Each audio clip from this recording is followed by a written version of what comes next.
Hi guys, I'm Kelly Cohen Boscarino. And I'm Tony Boscarino. And we are the Funny Cooking Couple. We love cooking very much and do it together almost every night.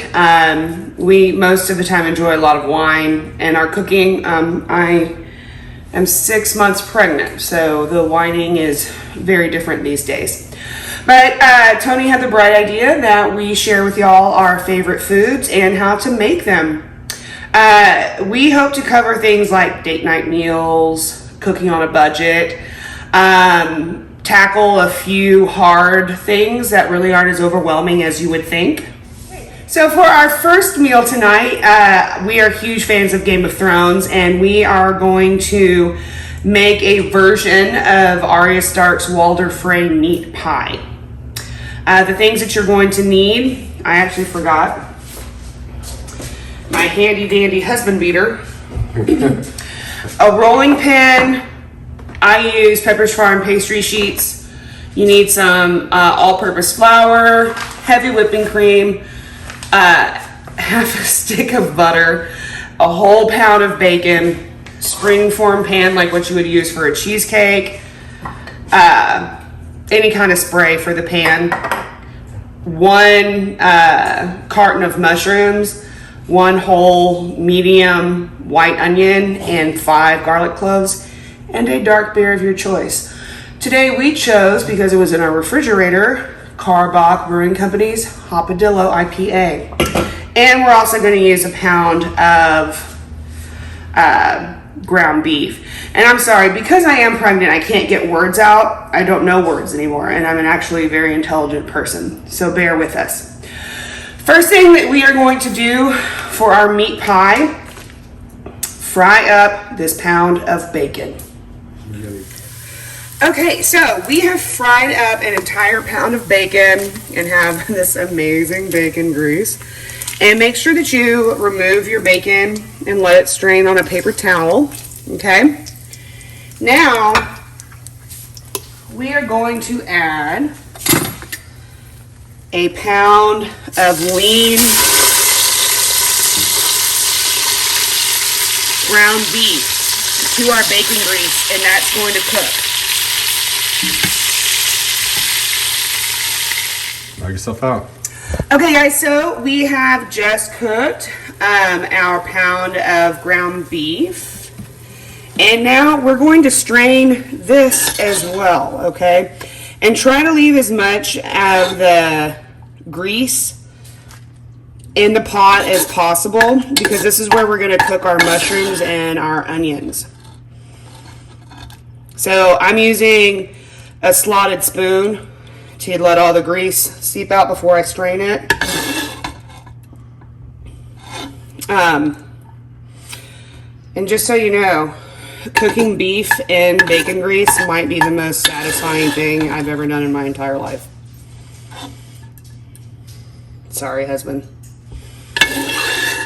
I understand. Bacon's pretty amazing. Alright. Okay, so now you don't have to follow me. Okay. Coming right back. Alright. You're going to cook your onions and garlic until it's just about translucent and all of that oily goodness. Okay, so once our onions are a little translucent, and guys, I really wish you could smell this. It just makes my heart smile. We're gonna dump in our mushrooms. So we're gonna cook the mushrooms until they are almost done, and then comes the beer part. So bear with me, we'll be right back. All right guys, so we are adding half a stick of butter to our mix in here, because, you know, butter, everything's better with butter.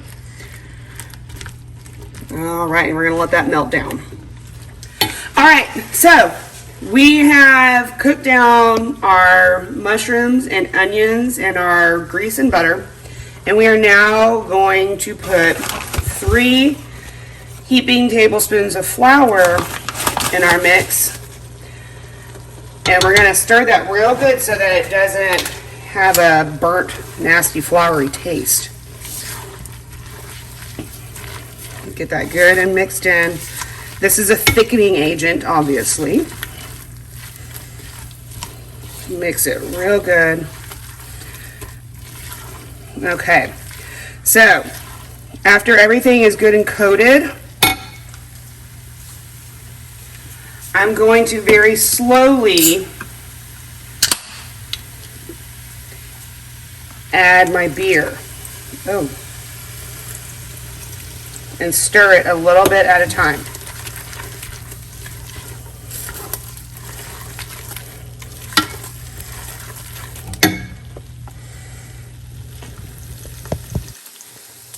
Do you need a beer assistant, hon? No, yeah, you know what? That would be great.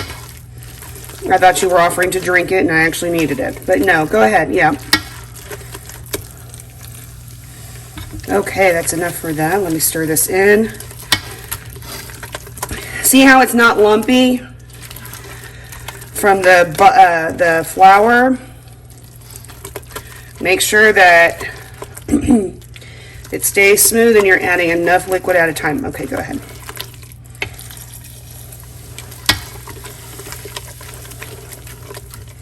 And these are the things that I'm good at. Holding the beer and pouring it when I'm told. He is the best beer assistant. I try. All right, you can pour the rest in.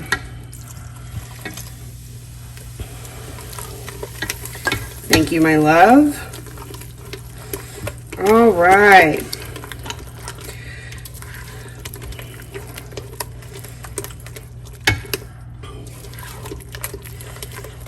Okay, so from here, I'm going to add a little bit of heavy cream.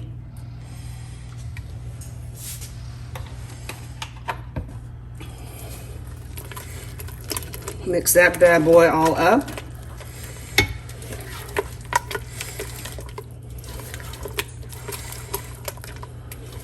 And I'm gonna just let this sit and simmer for just a minute. Okay, we've let that simmer for a minute. Now we're gonna add the beef back to the mix.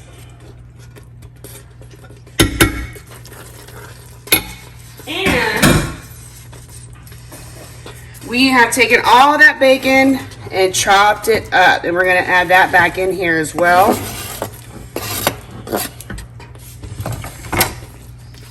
And give it a good stir.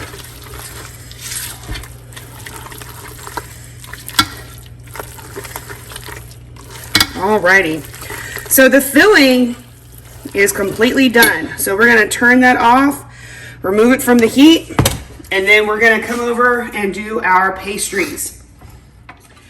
Alright, so we have our filling completely done, and I'm using my pastry pup. I've lightly floured my countertop. Our counters are very clean. We have 4 dogs, and we just take a dog and scrub the countertop down with it. Very sanitary and hygiene aware over here. So, if you take a rolling pin and roll out your pastry puff, you'll be able to fit it in your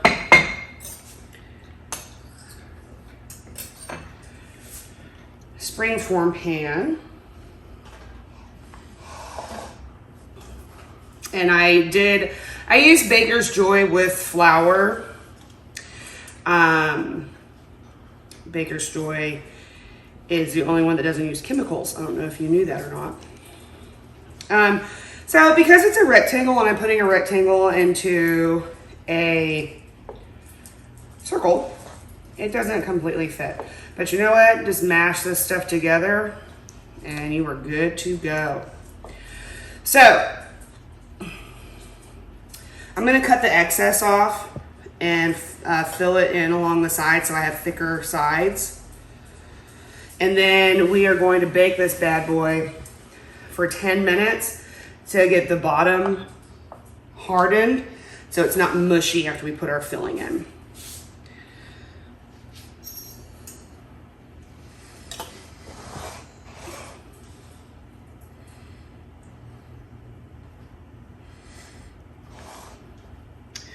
And these pastry puffs are my favorite thing. A lot of things that I'm cooking tonight are my favorite thing. I don't know if y'all have picked up on that. But I love butter. I love pastries. I love beer. And the smell of garlic and onions. So,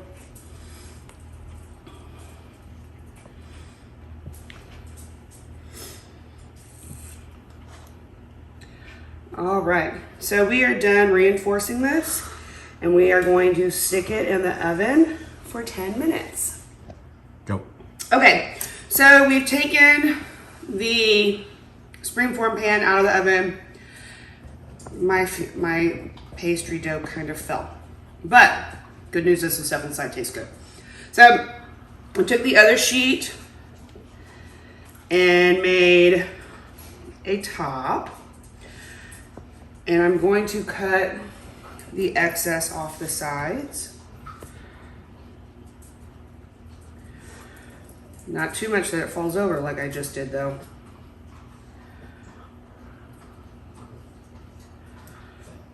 I can just pull it from the other sides.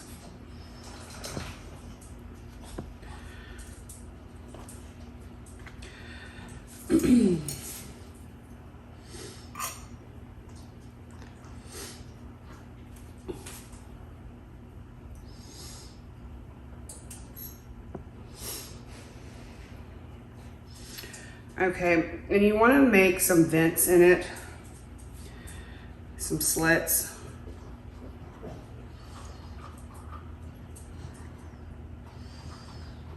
And then before it goes back in the oven, you're going to make an egg wash. 1 egg, water, mix that bad boy up.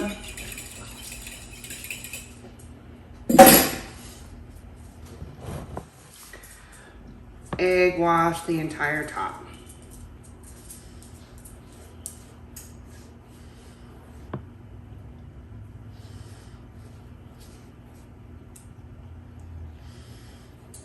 This is going to give it that nice toasty brown color when you pull it out of the oven.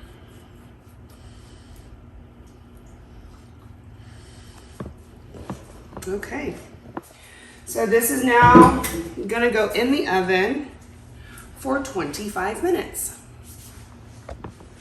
All right, so we have pulled our Waldorf-Frey meat pie out of the oven. A few things that I've learned today, y'all. Make sure that your oven rack is not at the top because your top will overcook. But you can lift it up right here like she did in the movie. See toes and thumbs and eyeballs? Yeah. Okay. So we're gonna cut through this. Oh, and it's falling apart. It's falling apart. This is my favorite part. That's not good.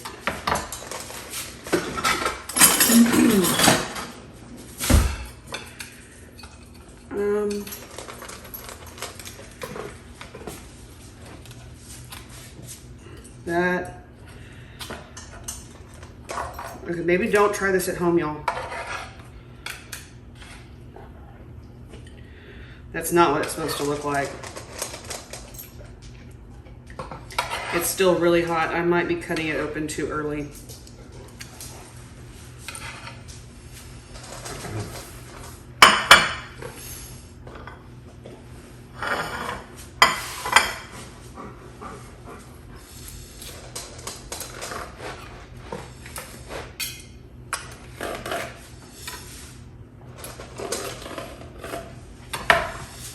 Just put that top right back on there.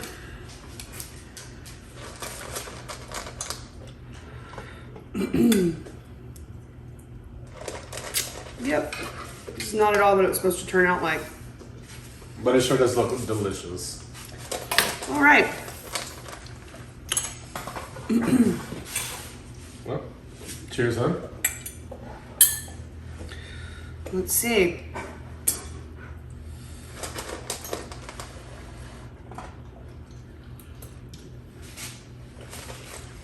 Absolutely fantastic. So, I think maybe a Guinness would have worked better than an IPA. But, we don't have many Guinness fans in this house. Or you know what? Even a red wine, if you wanted to go more French than UK, a red wine would have done really good. The IPA offers kind of a weird funk, but it's not terrible. It's just not, oh my God. Okay. Try this again one day? Yay or nay? I think it's a go. Yeah? All right. Well, we're going to eat our meat pie with toes and eyeballs and thumbs and say goodnight to you. Thank you, everybody. And don't forget to like and subscribe our page. And you can get this recipe off of thefunnycookingcouple.com.